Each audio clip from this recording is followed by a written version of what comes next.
ఈరోజు కథ పేరు డాక్టర్ మజ్జిభారతి గారు రచించిన మార్పు రావాలి. ఇక కథలోకి వెళ్దాం ఫ్రెండ్స్.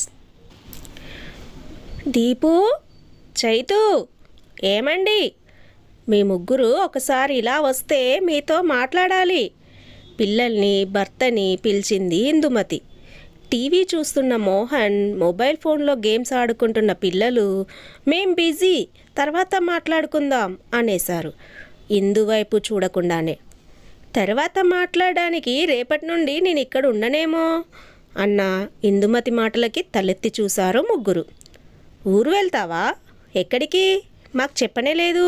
ప్రశ్నలు వరుసగా వచ్చాయి. నేను చెప్పేది జాగ్రత్తగా వినండి. రేపు నేను పీజీ హాస్టల్కి వెళ్ళిపోతాను. ఆ తర్వాత నేను పనిచేస్తున్న స్కూల్కి దగ్గరలో ఇల్లు చూసుకుంటాను అన్న ఇందు మాటలకి ముగ్గురు అయోమయంగా చూశారు. పీజీ హాస్టల్ ఏమిటి? ఇల్లు చూడడం ఏమిటి? ఏం మాట్లాడుతున్నావు నువ్వు అన్నాడు ముందుగా తేరుకున్న మోహన్. నేను ఇదివరకులా పని చేయలేకపోతున్నాను, తిరగలేకపోతున్నాను. అందుకని స్కూల్కి దగ్గరలో ఇల్లు తీసుకోవాలనుకుంటున్నాను అన్న ఇందుతో నాకు చెప్పకుండానే ఇంత పెద్ద నిర్ణయం తీసుకుంటావా కోపంగా అన్నాడు మోహన్. నాకు ఈ ఆలోచన వచ్చిన వెంటనే మీకు చెప్తున్నాను. మీరైతే కనీసం నన్ను సంప్రదించకుండానే ఇల్లు కొన్నారు అన్న ఇందుతో పిల్లల స్కూళ్ళకి నా ఆఫీస్కి దగ్గరని ఇల్లు తీసుకున్నాను. తప్పేముంది ఇందులో సమర్థించుకున్నాడు మోహన్. నాకు పెళ్ళై దగ్గర 25 సంవత్సరాలు అవుతోంది. ఎప్పుడు మీకోసమనో పిల్లల కోసమనో తప్పించి నా కోసమని నేనేమీ చేసుకోలేదు. పోనీ మీ ముగ్గురిలో ఎవరైనా నా కోసం ఏమైనా చేశారా అంటే అది మీకే తెలియాలి. ఇప్పుడు నేను నా కోసం స్కూల్కి దగ్గరలో ఇల్లు తీసుకుంటానంటున్నాను. అందులో కోపం తెచ్చుకోవాల్సిన విషయం ఏముంది? సీరియస్గా అడిగింది ఇందు. అమ్మ గొంతులోని తీవ్రతను గమనించిన పిల్లలిద్దరికీ అర్థమైంది ఇదేదో ఆషామాషి వ్యవహారం కాదని.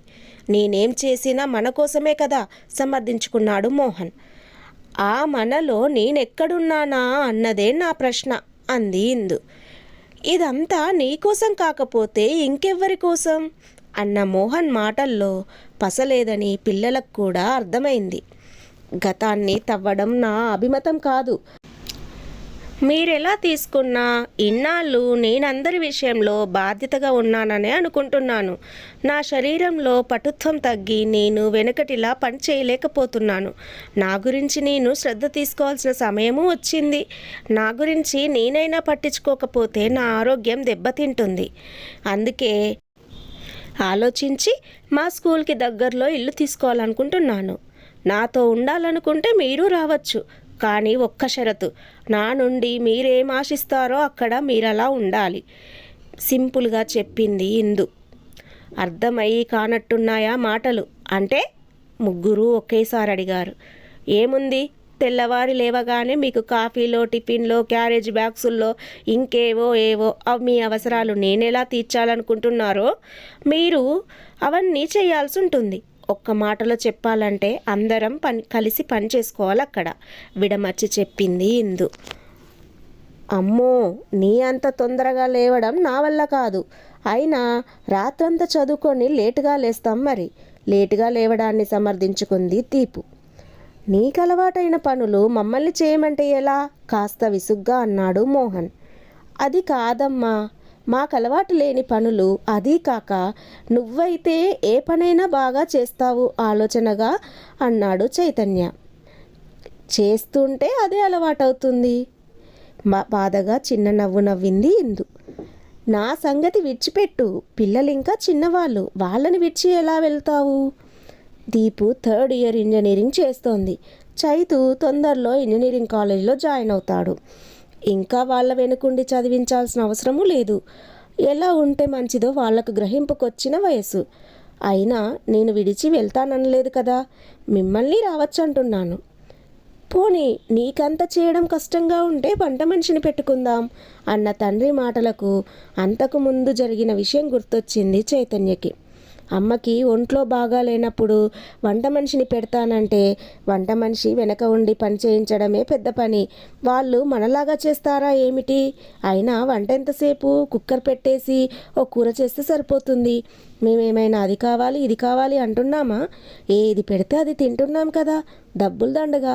కాకపోతే అన్న నానమ్మ ఒక్క రోజైనా కుక్కర్ పెట్టడము తను చూడలేదు. నీ వంట రుచి ఎవరికీ రాదు, అయినా నీకంత కష్టంగా ఉంటే మేము సాయం చేస్తాంలే అన్న నాన్న కనీసం కాఫీ కలుపుకోవడం కూడా తను చూడలేదు. తన క్యారేజే కాక తామందరికీ బాక్సులు కట్టి నానమ్మకి టేబుల్ మీద అన్నీ సర్ది మళ్ళీ స్కూల్ నుండి వస్తూనే వంటగదిలో దూరి అందరి అవసరాలు నోరెత్తకుండా తీర్చే అమ్మ ఎంత బాధపడకపోతే ఇప్పుడు ఇలా అని ఉంటుందో అన్న ఆలోచనలో ఉన్న చైతన్య, ఇలాంటి ఆలోచన నీకెలా వచ్చింది? అయినా నువ్వు వెళ్ళిపోతే ఇంట్లో ఎలా? అమ్మ పెద్దది, పిల్లలు ఇంకా చిన్నవాళ్ళు అన్న తండ్రి మాటలకు నమ్మలేనట్టు చూశాడు. మరి అమ్మ గురించి ఎవరు పట్టించుకుంటారు? ఒక్కరోజైనా అమ్మకెవరైనా చేశారా అంటే లేదనే సమాధానం కనిపిస్తుంది. తనకే ఇలా అనిపిస్తే అమ్మ ఆలోచనలు తల్లివైపు చూశాడు. కోపాన్ని బాధని అణుచుకుంటూ అమ్మ అది చూసిన వెంటనే నేను కూడా నీతో వస్తాను, నువ్వు రెస్ట్ తీసుకో అమ్మా అని గదిలోకి తీసుకెళ్ళిపోయాడు చైతన్య. తండ్రి కూతురు మిగిలారు హాల్లో. నేనేం చేశానని మీ అమ్మంత బాధపడాలి? బాగానే చూసుకుంటున్నాను కదా అన్న తండ్రి మాటలకి రాత్రి తాను విన్న మాటలు గుర్తుకొచ్చాయి దీపుకి. సుశీలకి ఒంట్లో బాగా లేదట, ఇక్కడికొచ్చి రెస్ట్ తీసుకోమన్నాను అన్న నాన్న మాటలు అమ్మ ఈ నిర్ణయం తీసుకోవడానికి ప్రేరేపించాయా? నాన్న ఎప్పుడు అందరినీ రెస్ట్ తీసుకో అంటుంటారు, కానీ పనెవరు చేస్తున్నారు? అమ్మ తప్పించి. నువ్వు రెస్ట్ తీసుకో, మేము చూసుకుంటాం అని ఒక్కసారైనా నాన్న అమ్మతో అనడం తానెప్పుడు వినలేదు. ఎప్పుడు నాన్నకు ఆ విషయం గ్రహింపుకు రాలేదా? మరి అమ్మకు రెస్ట్ అక్కర్లేదా? సుశీలత్తకి గర్భసంచి ఆపరేషన్ అయ్యాక ఒక్కదానివి పనంతా ఎలా చేసుకుంటావు? ఇక్కడే రెస్ట్ తీసుకో అని 3 నెలలు దాటాక వాళ్ళింటికి పంపించారు. పోనీ అత్తేమైనా ఉద్యోగం చేస్తుందా అంటే ఇంట్లో ఉండే పని మనిషే. అటువంటి అత్తకి 3 నెలల రెస్ట్ కావాల్సి వస్తే అమ్మకు అదే ఆపరేషన్ అయ్యి ఇంకా 2 నెలలు కూడా దాటలేదు. పెట్టిన సెలవైపోయి వారం రోజుల క్రితమే స్కూల్లో జాయిన్ అయ్యింది. ఇంట్లో పనంతా అమ్మే చేసుకుంటుంది. అటువంటిది ఇప్పుడు సుశీలత్తను రెస్ట్ తీసుకోవడానికి రమ్మన్నానని నాన్నంటే అమ్మకి కోపం రావడంలో ఆశ్చర్యమేమీ లేదు. పోనీ నానమ్మ కానీ అత్త కానీ ఏమైనా సాయం చేస్తారా అంటే చెయ్యకపోగా అదేదో హాస్యంలా వంకర మాటలు అంటూనే ఉంటారు. వాళ్ళ సంగతి పక్కన పెడితే తానెప్పుడైనా అమ్మకి సాయం చేసిందా? చదువుకుంటున్నాం కాబట్టి అదే పెద్ద పనని తామనుకుంటున్నారు. లేటుగా పడుకున్నాం కాబట్టి లేటుగా లేస్తున్నామని అమ్మతో అంది తాను. కానీ అమ్మ ఎంత లేటుగా పడుకున్నా ఉదయం 5 గంటలు అయ్యేపటికి లేచి పని మొదలు పెడుతుంది. మరి అమ్మకి నిద్ర విశ్రాంతి అవసరం లేదా? అమ్మ పని చేస్తుంటే తామందరూ గదుల్లో దూరిపోయి ఫ్రెండ్స్తో కాలక్షేపం, కబుర్లు, వీడియో గేములు, నానమ్మ టీవీ ముందు. అమ్మ ఎప్పుడైనా తనకి పని చెప్పబోతే ఇప్పటి నుండి దానికి పనులు ఎందుకు చెప్తావు? రేపు పెళ్ళయ్యాక వాళ్ళ ఇంట్లో అదే చేయాలి కదా అంటుంది నానమ్మ. తమ్ముడికి పని చెప్పబోతే పిల్లాడికి పనులు చెప్తావా?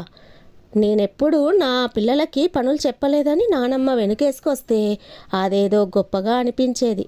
కానీ నానమ్మ ఉద్యోగం చేయలేదు కదా. అటువంటప్పుడు నాన్నమ్మకి అమ్మకి పోలికలేమిటి? తనకెందుకు ఈ విషయం తోచలేదు ఇన్నాళ్ళు? అమ్మకి తమ మీద ఉన్న ప్రేమని, బాధ్యతని ఆమె బలహీనతలుగా తాము అడ్వాంటేజ్ తీసుకున్నారా అంటే అవుననే సమాధానం వచ్చింది దీపుకి. ఒక్క మనిషి పని చేస్తుంటే తామందరూ బాధ్యతారహితంగా ఉన్నారన్న భావనే దీపుకి సహించలేదు. అదే సమయంలో ఈ లోకంలో మీ అమ్మొక్కతే ఇంట్లో పని చేస్తున్నట్టు బాధపెడుతుంది ఎందుకని? ఆడవాళ్ళు ఇంట్లో పనులు చేయడము ఎప్పుడూ ఉన్నదే కదా అన్న తండ్రి మాటలకు చెప్పలేనంత కోపం వచ్చింది దీపుకి. ఇంకా ఏ కాలంలో ఉన్నారు నాన్న మీరు? ఒకప్పుడు మగవాళ్ళే ఉద్యోగాలు చేసేవారు, ఆడవాళ్ళు ఇంట్లో పని చేసేవారు. ఇప్పుడు ఆడవాళ్ళు ఉద్యోగాలు చేస్తున్నప్పుడు ఇంటి పనులు కూడా ఇద్దరు కలిసి చేసుకోవాలి కదా.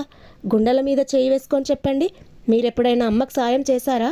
మిమ్మల్ని అంటున్నాననే కాదు, ఇందులో మా తప్పు కూడా ఉంది. మేము కూడా అమ్మ గురించి ఎప్పుడూ పట్టించుకోలేదు. అమ్మ చెప్పాకైనా తన మనసును అర్థం చేసుకోలేకపోతే నన్ను నేను క్షమించుకోలేను. నా పెళ్ళయ్యాక నేను కూడా అమ్మలాగే ఉద్యోగం చేస్తూ అందరూ కూర్చొని కబుర్లు చెప్పుకుంటుంటే ఒక్కదాన్నే పంటి బిగువున భరిస్తూ ఇంట్లో పనులు చెయ్యాలంటే నా వల్ల కాదు. అందుకే నేను కూడా అమ్మతో వెళ్తాను అనేసి గదిలోకి వెళ్ళిపోయింది. హాల్లో ఒంటరిగా మిగిలిపోయాడు మోహన్.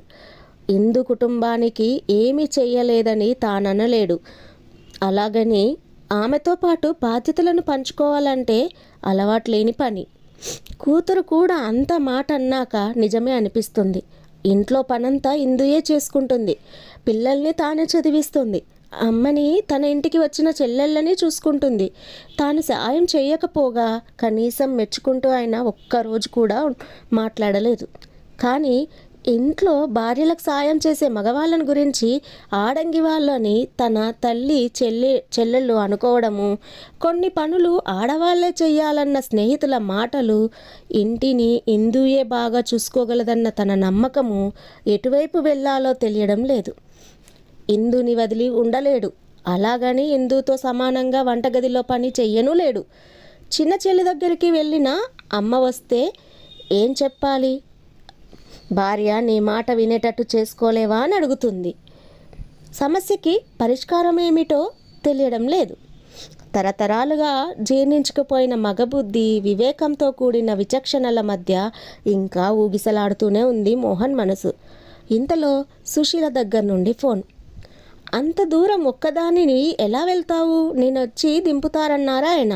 అందుకే 2 రోజులు పోయాక వస్తానని ఏమి చెయ్యాలో పాలుపోక చిన్నప్పటి తన క్లాస్మేట్ ఇందు కొలీగ్ అయిన శ్రావణి దగ్గరకు వెళ్ళాడు.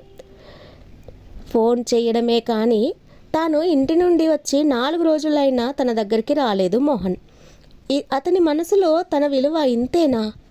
కోపం బాధల మధ్య మనసు కొట్టుకుంటోంది. అప్పుడొచ్చాడు మోహన్. మీ స్కూల్కి దగ్గరలో కొత్త అపార్ట్మెంట్ వేశారు, నీకు నచ్చితే ఒకటి తీసుకుందాం అంటూ 4 బ్రోచర్లు పట్టుకొని నమ్మలేకపోయింది ఇందు. అపనమ్మకంగా చూస్తున్న ఇందుతో, సారీరా, నీ గురించి ఎప్పుడూ ఆలోచించలేదు, ఇక నుండి ఈ పొరపాటు జరగదు అంటూ అది హాస్టల్ అని కూడా చూడకుండా దగ్గరికి తీసుకున్నాడు.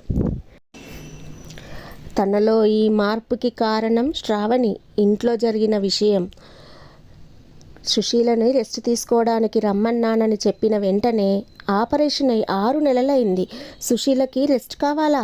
అదే ఆపరేషన్ 2 నెలల కిందటే చేయించుకొని ఉద్యోగం చేస్తున్న ఇందు మీ అందరికీ చాకరీ చేయాలా? బుద్ధుండే మాట్లాడుతున్నావా?